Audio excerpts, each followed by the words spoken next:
देखा कितनी बुरी नजर थी तुम्हारी पत्नी पर, अब समझ में आया हमारी शक्तियाँ क्या है। प्लीज महारानी जी, कुछ भी करके अपू को बचा लीजिए प्लीज। जाओ, तुम दोनों जाकर लौंग और फिटकरी लेकर आओ, जाओ जल्दी। अब और कोई सवाल है? देख लिया हमारी भस्म का असर। आज की प्रतिक्रिया पूरे होते होते ये पूरी कब्जे में होगी हमारे।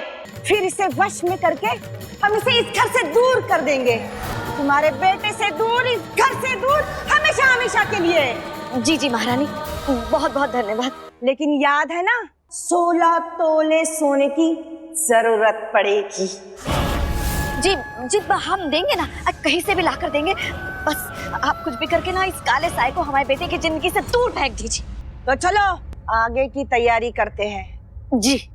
जिस बुरी नजर का काला साया है इस घर। अपुलिना के आने वाले एपिसोड में एक अलग ही ट्विस्ट देखने को मिलने वाला है। भाई यहाँ पर ईरा और सरस्वती मिलकर अप्पू को घर से बाहर निकालना चाहते हैं। पहले भी कितनी बार कोशिश की है यहाँ पर श्लोक को अलग करने की, लेकिन भाई नहीं हो पाई। ईरा ने तो अब पूरी तरीके से सोच लिया है कि चाहे कुछ भी हो जाए, यहाँ पर मुझे मारना पड़े, जान लेनी पड़े किसी की, मैं अब अप्पू को घर से बाहर निकाल के रहूंगी। बीच में हमने देखा भी था कि रूपा पकड़ भी लेती है कि ये लोग तांत्रिक वांत्रिक को बुला रहे हैं, ऐसा कुछ कर रहे हैं, यहाँ पर अपुलिना को जान पूछ के भाई फंसाएंगे। लेकिन यहाँ पर अब रूपा को भी भाई उसने धमकी वगैरह दे रखी है ईरा ने। ईरा को वो सच पता है कि रूपा कभी मां नहीं बन सकती है, और यहाँ पर इसी वजह से वो डरी हुई है, थोड़ी चुप है। नहीं तो वो अब तक जाके ना श्लोक और अप्पू को सारा सच बता देती। तो अब देखते हैं कि ये सरस्वती और ईरा मिलके क्या कुछ करते हैं। पहुंच जाते हैं तांत्रिक के पास।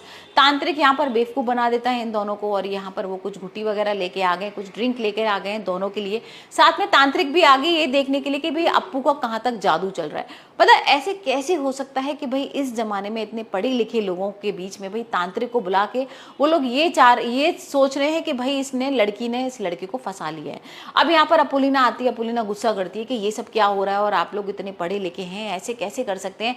लेकिन यहाँ पर कोई मानता नहीं है। श्लोक आता है, श्लोक को गुस्सा आता है, श्लोक पहले मना करता है, लेकिन जैसे ही वो अपनी माँ को देखता है तो भाई उसको थोड़ा लगता है कि नहीं, क्योंकि अपनी माँ के खिलाफ जाने के लिए वो तैयार नहीं हो पाता है, अपनी माँ से बहुत प्यार करता है। तो इस वजह से वो जो उसने ड्रिंक दी है वो भाई यहाँ पर श्लोक पीने को रेडी हो गया। अब श्लोक दोनों ही ड्रिंक पी रहा है, जो अप्पू को भी मिली है, क्योंकि अप्पू मना कर देती है कि भाई मैं नहीं पीने वाली हूँ, मैं इन सब चीज़ों पे विश्वास नहीं करती हूँ। लेकिन भाई किसी तरीके से जब वो देखती है कि श्लोक भी पी रहा है तो वो श्लोक के लिए पी लेती है। और अब देखते हैं कि अपुलिना कैसे बेहोश हो जाती है।